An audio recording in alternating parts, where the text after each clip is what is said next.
느헤미야 2장.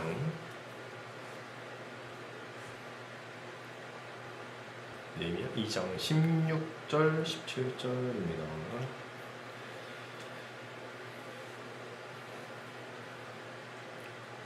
네, 좋습니다.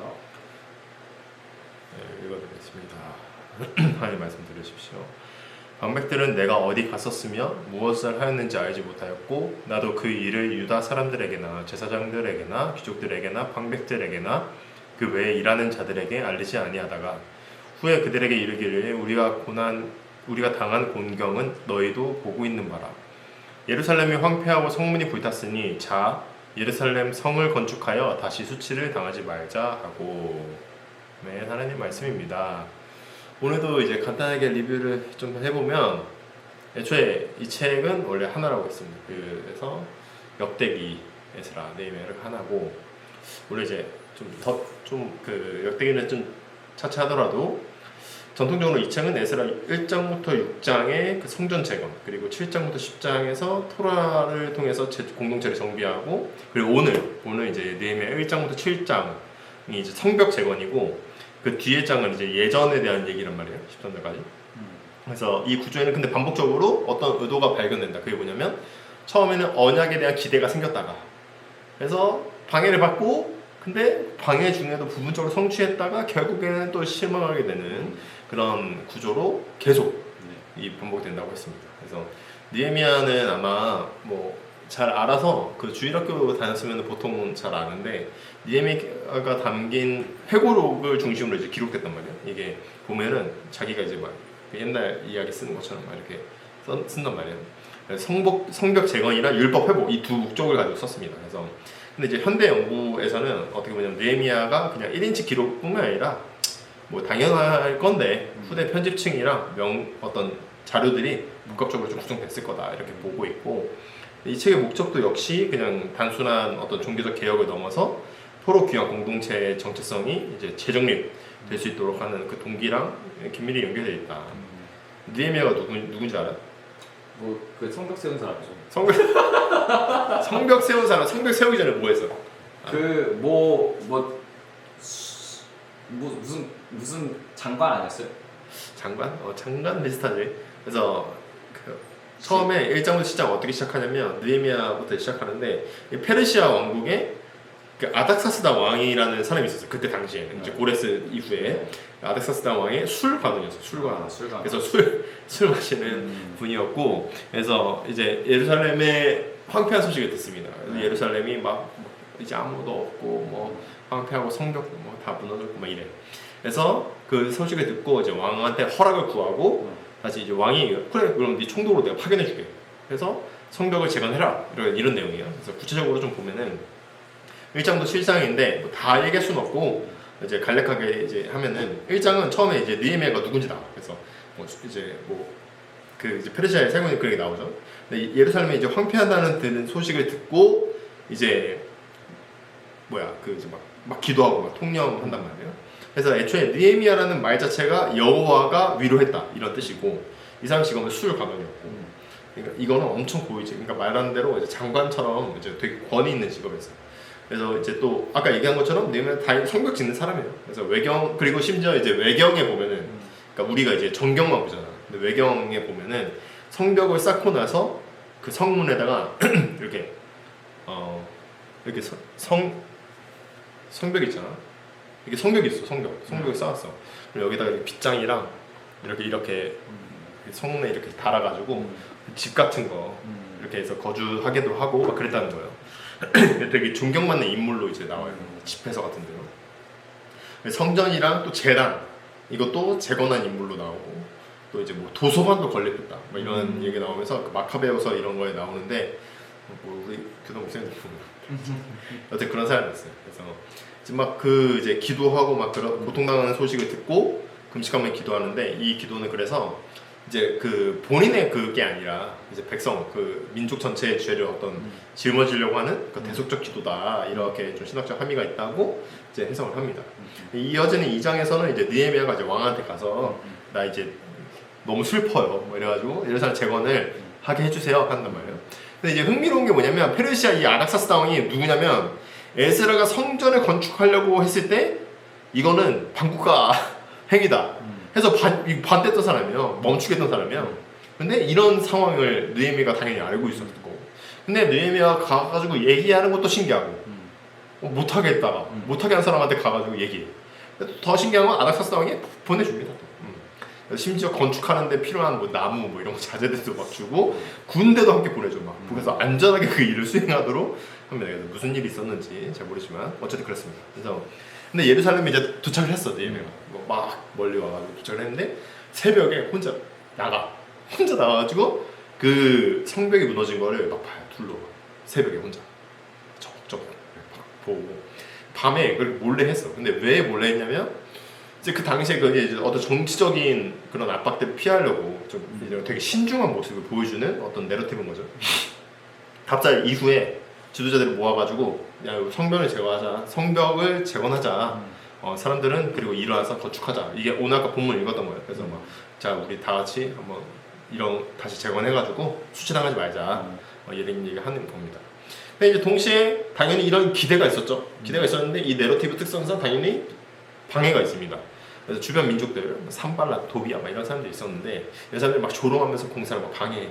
했더니 느헤미야가 너희는 예루살렘에 기업도 권리도 기적도 없다. 뭐 이러면서 이렇게 막 진짜 얘기하면서 It's not your business 또 해. 또 에스라랑 똑같아.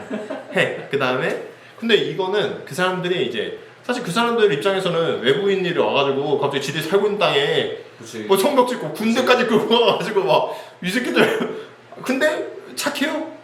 내가 도와줄게. 야, 내가 도와줄게.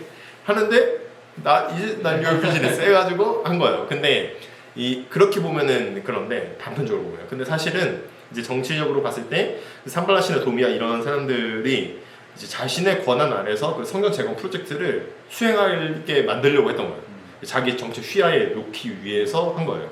그래서 이제 도와주겠다 했는데 느헤미야가 이미 뭐 지 머리 위에 있는 거지.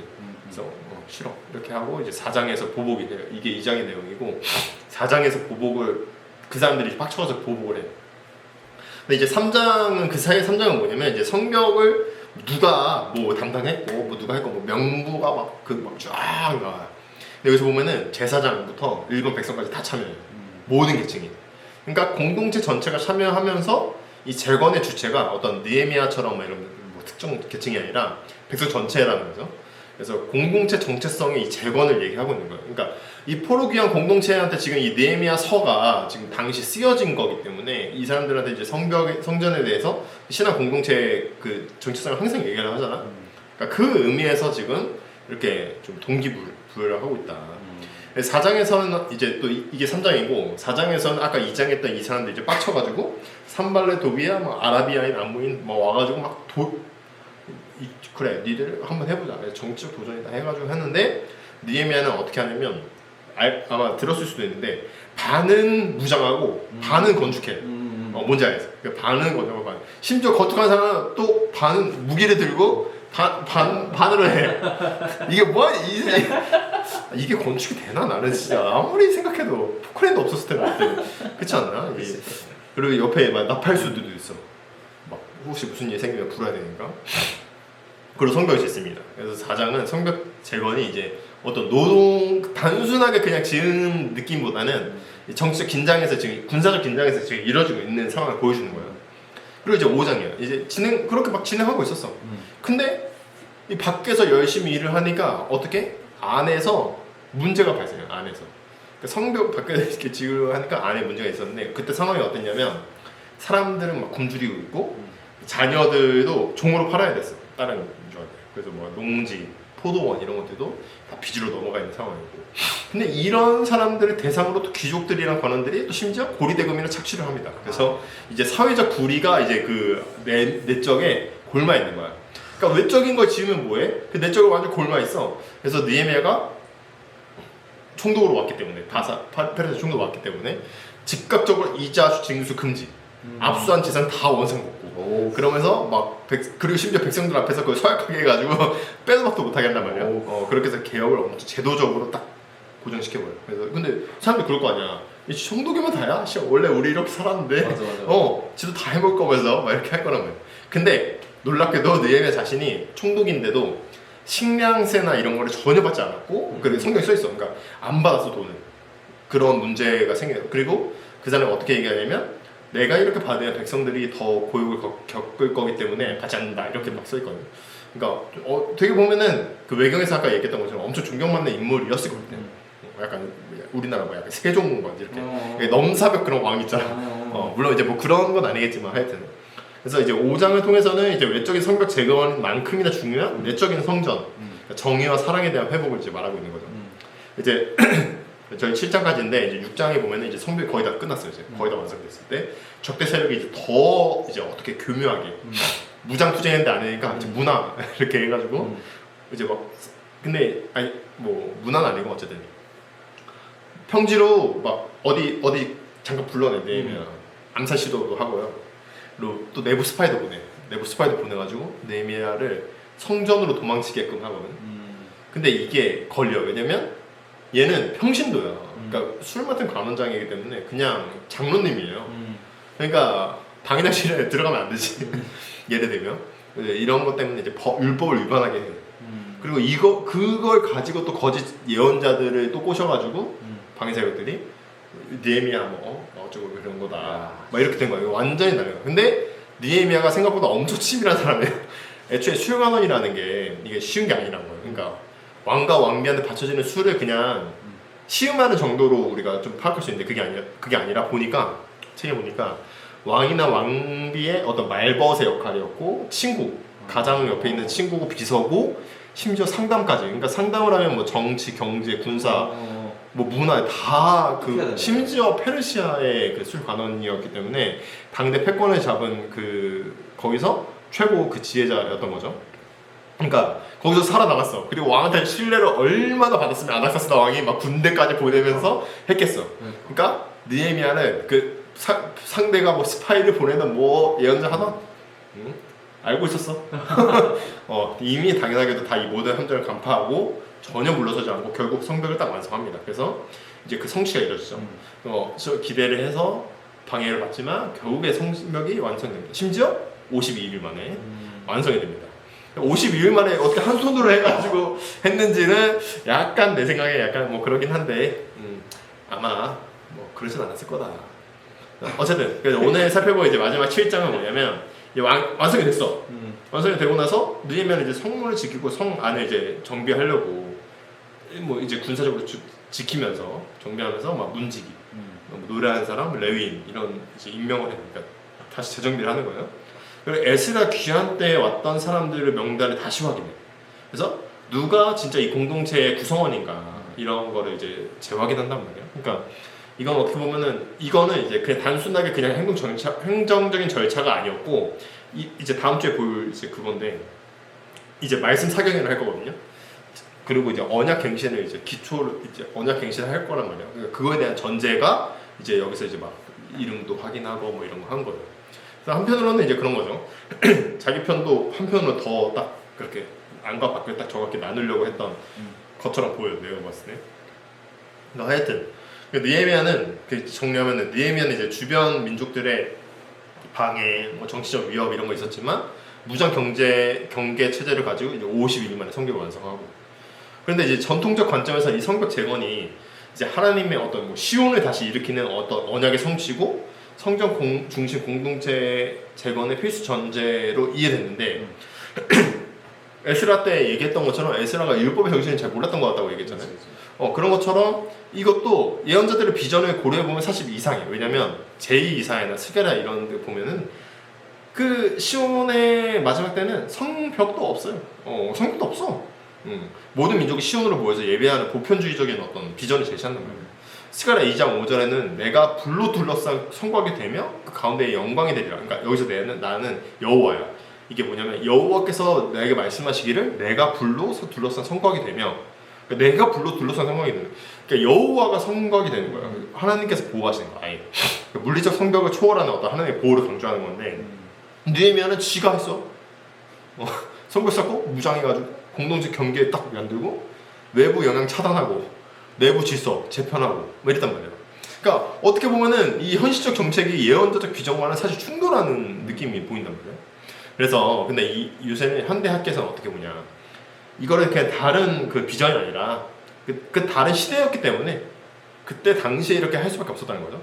예언자적인 비전은 당시에 이제 장래, 진짜 최후의 이상적 시온, 종말론적인 보편적 전망을 얘기하는 거고, 반면 느헤미야 때는 공동체 자체가 없어, 무너졌어 애초에. 그러니까 할 수밖에 없었어. 내가 저번에도 얘기했지만 얘도 순복음 교회가 들어왔어. 그 사람들 복 받는다고 할 수밖에 없는 거예요. 그렇지. 지금 와서 이제 뭐 비판하고 뭐 하지만 그때 당시 아니었어. 그때 반공, 멸공 막 이런 그걸 가지고 얘기하지 않으면 그 사람들이 그게 성립이 안 됐단 말이야. 결속력이 안 생겼어. 그래서 그게 지금 남아가지고 뭐 극운이 뭐 이렇게 뭐 해서 정치적 뭐 이런 얘기도 많고 그렇게 된 거죠. 그러니까 이런 상황에서 느헤미야 시대도 또 당연했던 거죠. 공동체가 소멸되지 않기 위해서 현실적으로 전략을 그렇게 한 거예요. 어쩔 수 없어. 그래서 성경은 이제 베타성이라기보다는 공동체가 다시 존재하기 위한 어떤 최소한의 조건이었다. 이렇게 보는 게 좀 적합해 보인다라고 이제 요새 이제 이렇게 얘기한다고 하더라고요. 이 관점에서 보면은 관점에서 보면은 이제 그러니까 느헤미야라는 사람이 을 통해서 어떻게 하냐면 극심한 위기 속에서도 어떻게 공동체가 다시 하나님의 백성으로 이제 재편되는지 이런 얘기를 해주는 거예요. 그렇죠? 예, 설교를 이제 정리하면서 제가 마치면은 느헤미야 1장부터 7장까지 어쨌든 이게 고대 그냥 사건이 아니에요. 그냥 사건이라기보다는 사건인데 지금 오늘날 우리한테 다시 생각해 보면 인간 존재의 본질적인 구조를 드러내는 것 같다. 제 생각에는. 왜냐면 이게 한 손에는 무기, 한 손에는 흙 묻은 손. 그리고 성벽 세웠잖아요. 그리고 또 한편에는 외부적 압박이 있고 한편에는 내부적으로 막 썩었어. 막 개혁해. 그리고 외적도 방비하면서 내부 다시 정치적으로 개혁하고 이러한 이분법 계속 있단 말이에요. 균형을 계속 찾고 있어요. 이런 이중적 긴장이 근데 왜 생겼지? 왜 생겼어요? 살아야 되니까. 살아야 되니까. 그래서 맞는데 뭐냐면 성벽을 세웠으니까. 그러니까 애초에 없었어. 기준이 없었어. 성벽을 세움으로써 안과 밖이 만들어지는 거예요. 뭔지 알겠죠? 그래서 경계를 세우면서 안과 밖이 분리된 거야. 그래서 이제 너가 말한 대로 이제 공동체가 생존할 수 있음을 보여주는 거야. 그러니까 이런 구조가 뭐냐면 제 생각에는 이게 모든 인간의 삶에 그럴 수밖에 없다. 우리는 항상 자신과 타인, 안전과 뭐 위험, 그다음에 뭐 친밀감과 거리감 이런 보이지 않는 그 성벽을 쌓고 간단 말이에요. 인간은 애초에 그런 경계 없이 살 수가 없어. 근데 할 수가 없습니다. 그 경계는 동시에 보호이면서도 갈등의 원천이 되죠. 그러니까 느헤미야 성벽은 결국 우리의 일상을 보여주는 성벽의 어떤 진짜 하나의 상징적 표상인 거죠. 그렇게 생각해요. 그래서 이런 경계가 예를 들면 이런 거예요. 시지프스의 신화처럼 그러니까 부조리 같은 거예요. 그러니까 시지프스가 끊임없이 자기 돌을 올려서 사잖아. 근데 어쩔 수 없어. 그게 인간의 숙명인걸? 느헤미야 성격도 어쩔 수 없는 거야. 느헤미야도 자기 딴에는 그렇게 해야 공동체가 겨우 살 수 있는 거야. 그러니까 성벽 만들고 얼씨난 비즈니스 해가지고 막 해. 그리고 내부적으로 너 이 서약해 새끼들아 해가지고 막 한단 말이야. 끊임없이 그 안에서 보수하고 지켜내고 인간의 삶도 역시 어떻게? 끊임없이 그냥 반복하고 재구축하고 그런 과정이에요. 그냥 근데 이 반복적 순환에서 누가 벗어날 수 있겠어? 이게 뭐야? 이게 부조리예요. 부조리. 이거를 부조리라고 한단 말이에요. 부조리. 그러니까 근데 이 부조리가 너무나 뭐랄까 당연한 거예요. 이게 사람들은 어떻게 보면 나쁘다고 그렇게 생각하겠지만 사실 부조리는 우리 인간의 어떤 숙명이고 인간 자체의 그냥 성질이고 어쩔 수 없는, 진짜 어쩔 수 없지만 우리가 마주할 수밖에 없는 거. 그런 의미에서 진짜 부조리인 거죠. 그래서 사무엘 베케트의 고도를 기다리며 이런 작품이 있습니다. 이거 작품 이제 부조리에 관한 건데 여기 보면은 계속 물어봐. 그 주인공들이 너 뭐해? 나 고도를 기다리고 있어. 그래. 또 뭐해? 하다가 너 지금 뭐 하는데? 또 다른 애 물어봐. 나 고도를 기다리지. 또 뭘 해? 또 물어봐. 너 지금 뭐해? 우리 고도를 기다리고 있잖아. 계속 그 얘기야. 연극 보잖아? 원래 이제 책이 있어요. 책이 있는데 사무엘 베케트 책이 있는데 난 책도 보고 연극도 보고 재밌어가지고 봤는데 연극 보면 진짜 이게 뭔가 그래. 나 고도를 기다려. 뭐 하다가 뭐해? 고도를 기다려. 이런단 말이에요. 그러니까 이게 그 부조리를 딱 보여주는 거예요. 어쩔 수 없는 거예요. 그러니까 근데 이게 뭐냐면 그 기다림, 고도를 기다리는 그 기다림 있잖아. 그게 바로 우리가 살 수 있는 희망이야. 유일한. 유일한? 그래서 기다림이 어떤 보장된 결말을 가져오지 않지만 기다림 자체가 그 존재의 분기를 만든 거예요. 내가 그거를 기대하고 내가 그걸 기다림을 통해서 내 존재가 겨우 유지가 되는 거예요. 그게 이제 이 작품에서 얘기하는 거예요. 느헤미야도 마찬가지죠. 성벽을 세우면서 현재의 삶을 유지했지만 동시에 그 성벽 너머에 아직 오지 않은 하나님 나라를 계속 기다리는 거예요. 성벽은 완공됐어. 근데 아직 완성되지 않았어. 우주적 성벽은 완성되지 않았거든요. 그런데 인간이 기다림을 멈추지 않으면서 자신을 계속 유지하는 거예요. 그래서 그때 당시에 성벽이랑 오늘날의 그리고 앞으로의 그 인간의 삶에 있어서 부조리한 기다림이 다른 언어지만 같은 인간에 대해서 얘기하고 있는 거다. 그래서 느헤미야는 결국에 이 부조리와 경계 속에서만 세계를 이해하고 자신을 유지할 수 있는 것을 얘기한다. 우리는 삶을 지키기 위해서 어쩔 수 없이 성벽을 세우지만 그 성벽은 항상 문제를 낳아. 근데 성벽 세우는 그 행위 자체가 무의미하진 않아. 결국 우리를 지탱해 주는 건 그 경계니까. 오히려 그 반복 속에서 사실 관계는 반대만 있는 게 아니라 갈등만 있는 게 아니라 또 다시 정립되기도 하고 좋아지기도 합니다. 오히려 그 반복 속에서 공동체가 다시 세워지고 자기가 어디 있는지도 알게 됩니다. 그래서 느헤미야의 성벽, 시지프스의 돌이나 그다음에 베케트의 기다림 이런 것들은 다 결국에는 뭘 얘기하고 있냐, 부조리의 제거가 아니라 부조리 속에서도 인간이 어떻게 의미를 창출하면서 살아갈 수 있는지를 보여주는 좀 상징이다. 성경에서는 이 반복을 그냥 무력한 그냥 순환으로 보는 게 아니라 그 속에서도 인간을 붙들어주는 어떤 미약하지만 분명한 어떤 희망의 방향성. 그러니까 이게 종말론적인 비전인데 이거를 주는 거예요. 그래서 느헤미야 성경은 단순한 경계가 아니라 부조리 속에서도 삶을 계속 이어나갈 수 있게 하는 어떤 의미를 주는 흔적이고, 그래서 무너짐과 재건이 반복되는 인간 존재의 숙명을 좀 이제 품고 있는 어떤 상징 같다라는 생각이 듭니다. 그래서 우리도 그런 삶을 마주해야 된다. 부조리의 삶이지만 마주하고 그 과정 자체에서 아니 성벽 지으면서 한 손을 뭐 이렇게 하지 마. 그거 하면서 옆 사람들과 초코파이도 몰래 먹고 그런 과정을 거치면서 우리 성벽을 다시 쌓고 무너뜨리고 근데 이 어쩔 수 없는 거를 좀 받아들일 수 있는 우리가 돼야겠다라는 겁니다. 기도하겠습니다.